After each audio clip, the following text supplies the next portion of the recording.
Good morning. Here we are again, walking with Jesus through the book of Mark. I will tell you that I am recording these three messages that I do this week.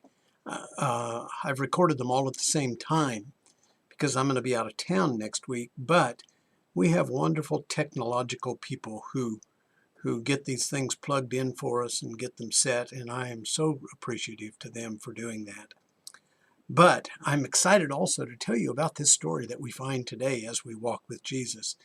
We are still in the book of Mark, obviously, and we are in the 5th chapter finally, and we are dealing with a man today that is known as the Gerasene demoniac because he is from the area of the Gerasenes and he is possessed by demons. Now, this is indeed, it is another story of a demon-possessed man, but this one was different. This was an extreme case. When Jesus and his disciples, they'd been out in the boat. You remember yesterday we talked about being in the storm. When they got to the other side of the sea, they were on the north shore in the country of the Gerasenes. And there's this area up there that is mostly occupied by Roman-based Gentiles. And the area was known as the Decapolis. It was 10 cities of the Gentiles up there. And so this is where Jesus had landed. Now, when Jesus got out of the boat, he was immediately met by a man who had lived among the tombs. This man was out of his mind. He was possessed not by a demon, but by many demons. This guy would gash himself with rocks. He couldn't be controlled.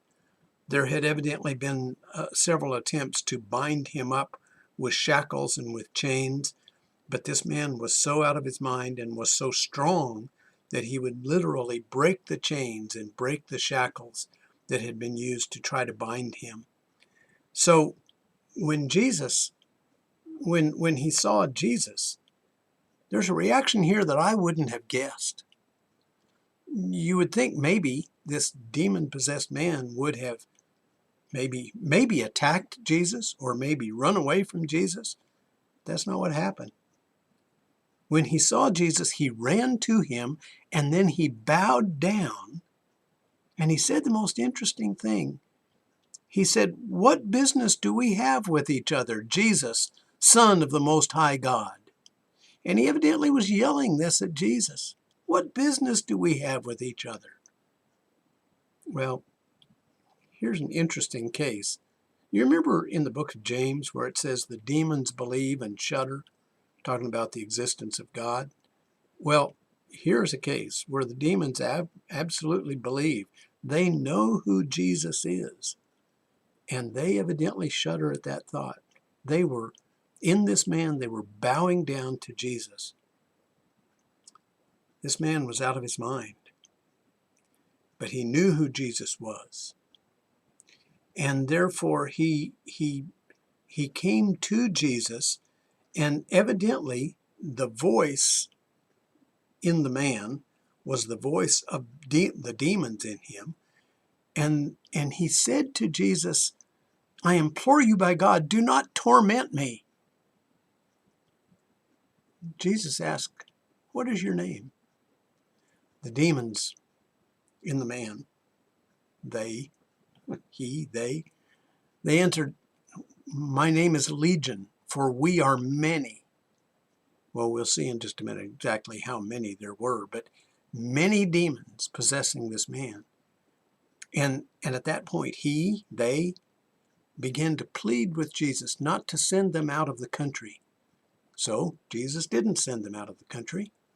There was a herd of pigs on the hillside, and Jesus cast these demons out, and they went into the pigs. And the pigs ran down the slope, and they ran into the sea, and they were drowned in the sea.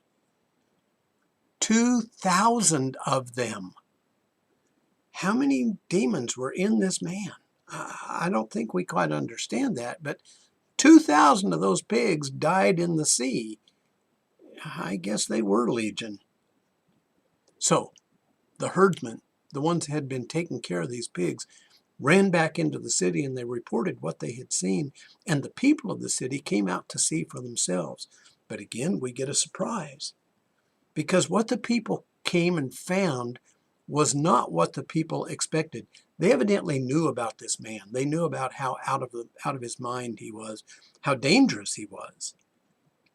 But when they got out there, there was the man, clothed and in his right mind. These people must have been amazed at that. I think they didn't understand completely. Now, what would you have expected their reaction to be at that moment? Wouldn't you have expected them to plead for Jesus to come into their city and to heal the sick there? Or wouldn't they go to Jesus seeking for him to teach them? But they didn't do either of those things. They saw the man, clothed and in his right mind, and the people immediately begged Jesus to leave there. Were they afraid of him? Maybe because they were Gentiles, they just didn't relate to him. We certainly can't know what was behind this, but isn't that interesting? The people begged Jesus to leave their presence, and so he will. Jesus doesn't ever insist on staying where he is not welcomed. So Jesus was getting ready to leave, getting ready to get back in the boat, and this man asked if he might actually accompany Jesus, go with him. He was a converted man, and he wanted to be with Jesus. But Jesus didn't let him. Jesus said instead, he said, go home to your people and report what the Lord has done for you and how he had mercy.